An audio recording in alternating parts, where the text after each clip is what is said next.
Welcome to another episode of All Good Things with BBB. I'm your host, Jessica Tharp, and today we're talking with Chris Landstrom of Twin City Energy Services, who is a 2025 Torch Award finalist. And we're going to hear from him about how he started his own business, coming off of $1 million book of business at a previous employer just to start his own company because of his beliefs in trust and integrity. So join us in this next episode and get inspired about Chris Landstrom. All Good Things with BBB helps you be a better business.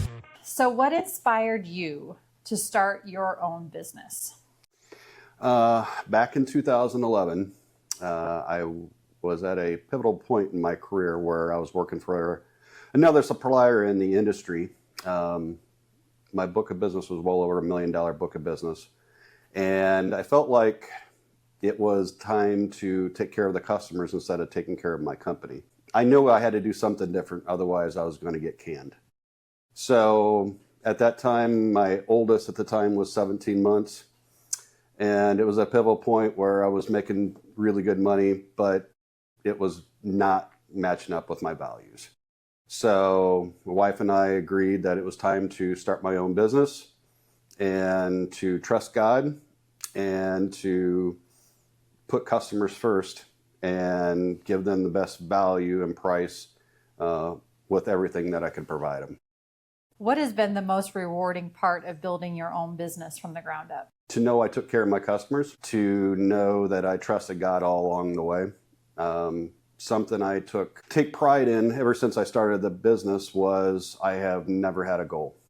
There's never been a goal where I have to have so many customers or my book's got to be so much money by a certain time every quarter, every year.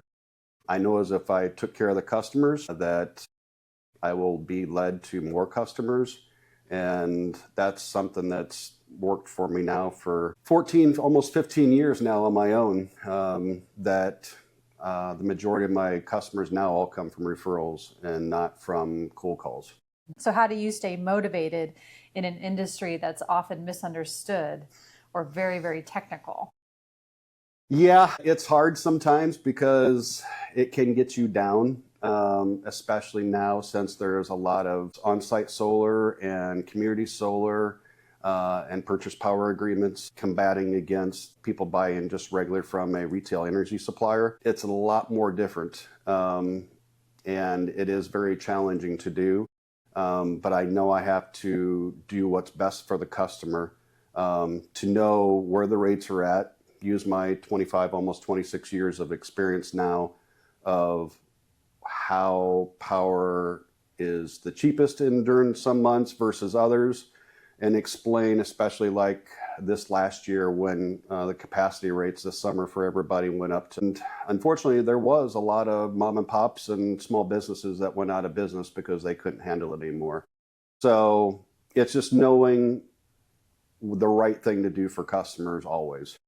What's one surprising skill you've had to learn as a solopreneur that has nothing to do with energy? So 2 years ago, I had hired my first employee. So that's been the challenge to understand how all that works, because for so many years, I didn't trust anybody else. And I was fortunate to have a supplier that they were downsizing, and they pretty much told everybody in the office, either you move to Ohio or Texas, or you're going to lose your job. And everybody said, we're not moving.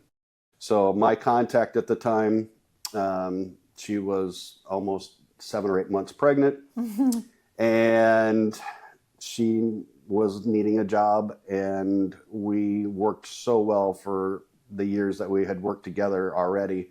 And it was a perfect fit. But still, to trust someone else with knowing that things will be done properly, that's been the challenge. But I would do it all over again, especially with her.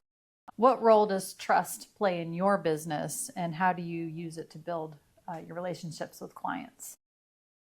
Trust means a lot, because there's a lot of customers. We'll have a 45-minute meeting. We'll have probably the first 20 minutes talking family and politics or whatever the case may be, religion. We might have 5 to 10 minutes of business.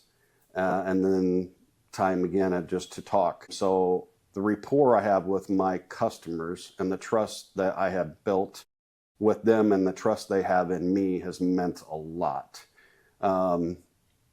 Now, like we all know, unfortunately, you're unfortunately never going to have 100% of customers be satisfied. And I ran into those over the years, but you do your best and you tell them the truth, whether they understand or like it or not. But, if they feel they can get a better price somewhere else or better service, then, I wish them the best. But again, I do what I can to earn their trust so that way we can trust each other. In your experience, how has BBB accreditation helped build consumer confidence in your industry? Being an accredited business, it coexists with my values of how I want to do business.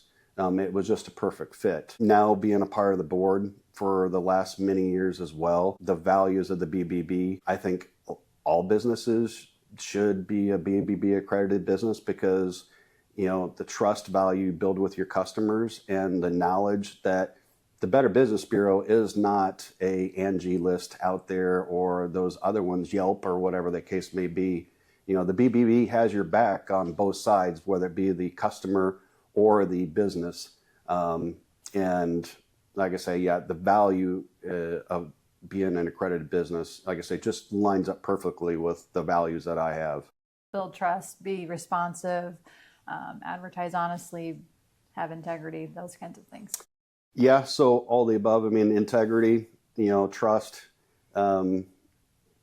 Again, that's where I'm like, I just tell people 100% of the way the contracts work, the way the price works. In our industry, price doesn't mean everything. If you get a really good price, sometimes in the olden days when it was just a retail energy supplier, the wording in the contract means everything. What's one myth you wish you could bust about the energy industry? I'll put it this way. One, green energy will save you money. No, it won't, because it's cost everybody as taxpayers a lot of money for all these federal dollars, tax credits and stuff, and state credits and stuff for the 30, 40% off you get. Anything with subsidies will make things go up. Another thing in our industry is that with rates going up now, it is not Ameren, the utility. For example, people in this area, it wasn't Ameren that drove your rates up. It was the legislatures and people in government that closed all these coal plants and nuke plants down over the years and made a non-reliable grid. And they continue to try to close coal plants and small nukes. And the reliable power needs to still be there. But green energy can't even get, it had like a 70% increase this last year, and it's not even made a small dent into the power that's needed in these grids. Now, especially since AI centers are coming on board and Bitcoin and many others, there's so much demand out there right now.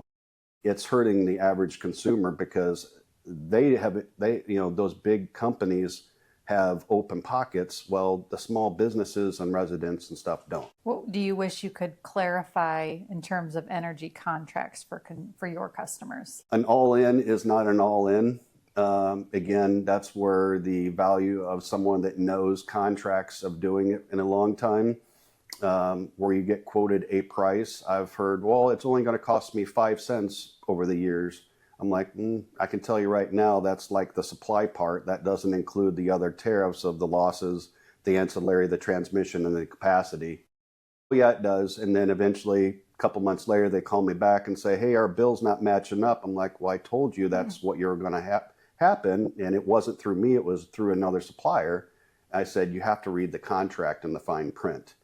And understand it. And understand it, exactly, because you're going to see the increases. There's more to the story than just the price. Very confusing, for sure. How do you see your business evolving as energy technology and regulations change? With AI and stuff like that, I think everybody, if they're not skeptical that they might lose their way in the next several years where you might not be needed, I think you're kidding yourself. I have no idea what AI could do to our industry. I mean, I think AI in general is going to destroy a lot of one-on-one relationships. And as things change, what will you stay committed to? I will stay committed to do my best to understand those changes, and to also make sure you're going to get a price that best fits you, whether if you're a manufacturer or a school district or a small business. Are you budget oriented? Are you wanting always the best price available? Are we going to look at your on and off peak percentages and see if we want to lock in stuff there? There's more to the equation of just than a price. I mean, if someone's not talking to you and evaluating your portfolio, how you use your energy, they don't have your best interests out for you. Well, thanks for watching this episode of All Good Things with BBB. I hope you learned a few things about what to think about when you're looking at a new energy contract, keeping in mind Twin City Energy right here in Central Illinois, a BBB accredited business. All Good Things with BBB helps you be a better business.